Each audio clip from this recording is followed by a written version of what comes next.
In this mad, laughter-filled world, Arthur unintentionally seemed to be performing. The woman thought he mocked her, but he handed her a card reading, "I have suitable effect."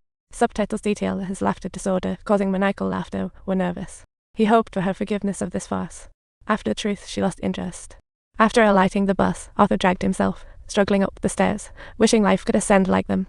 In reality, only seeing his mother at home made Arthur feel a glimmer of love remained. Even though his mother had been bedridden for years, Arthur still took great care of her, while his mother was equally invested in his comedic journey. To help Arthur find work, his mother sent numerous letters to her employer of decades past, Thomas Wayne, who planned to run for mayor. Arthur knew sending more letters was futile. Rich men like Thomas ignored the fate of low-tier clowns, preferring to keep her illusions alive. So he watched TV with his mom, savouring his sole joy as the Maury show was on. Who doesn't love laughter?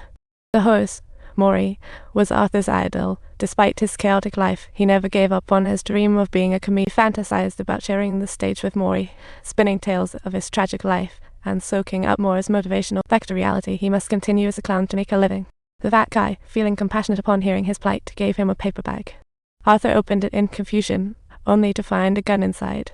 Turns out, this gun became the funny twist in his life. This just made his tragic life even worse, and he silently asked, "Do you know you're my clowning hero?" Then the scene switched. Arthur ran into mother and daughter in the elevator, and the awkward atmosphere was palpable due to the elevator malfunction. To break the silence, the woman waved at Arthur, making him curious, thinking he encountered a friendly stranger. To his surprise, the woman actually lived next door, and this excited Arthur kept him up all night.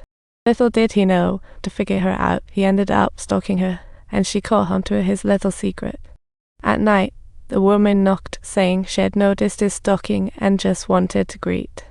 Upon hearing that, Arthur's tension melted away, and the woman's kindness seemed to bring warmth he hadn't felt in ages. He thought life would go on calmly, but little did Arthur know, an unexpected event was brewing. That day during her performance at the Children's Hospital, the gun accidentally fell, and chaos ensued. Worse yet, the fat guy, in fear of being implicated, outright lied that Arthur bought it on his own. As a result, Arthur got fired, and the setbacks plunged him into a pit of despair. He began questioning everything. Without a job, he had no idea how to support his mother or understand why everyone seemed out to get him. Just as he felt hopeless, he chanced upon 3 elite jerks teasing a woman. Amazingly, she cast a glance at him for help, but he hesitated to act. But the next second, he burst into laughter, and his laughter echoed through the carriage, somehow replacing his courage. The clueless 3 elites thought he was mocking them and promptly punched him. As if that wasn't enough, they kept beating him, and in that moment, Arthur completely lost hope in the world.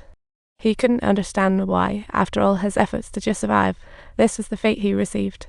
As everyone laughed and bullied him, Arthur instinctively pulled out the gun, thinking it would be nice to toss away all these troubles.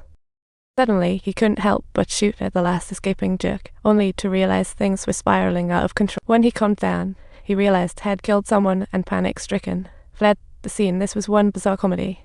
After getting home, the thrill of revenge quickly overpowered his fear, and had never felt so liberated. Laughter swirling, fear and tension faded away. Arthur started to rediscover his true self, and the mad Arthur was born. Maybe to celebrate his rebirth, Arthur burst into the woman's apartment, thoroughly releasing his innermost fantasies. Back at work, Arthur packed up as colleagues discussed last night's shooting, his mind in a frenzy. At this point, he couldn't care less about those mocking gazes, cackling like a man. Finally, he changed the hallway slogan "Don't dream" into "Don't laugh after all." What's so funny in such a tragic life? By now, the shooting had become the talk of the nation, and Thomas played politics by claiming the victims were good people to gain votes.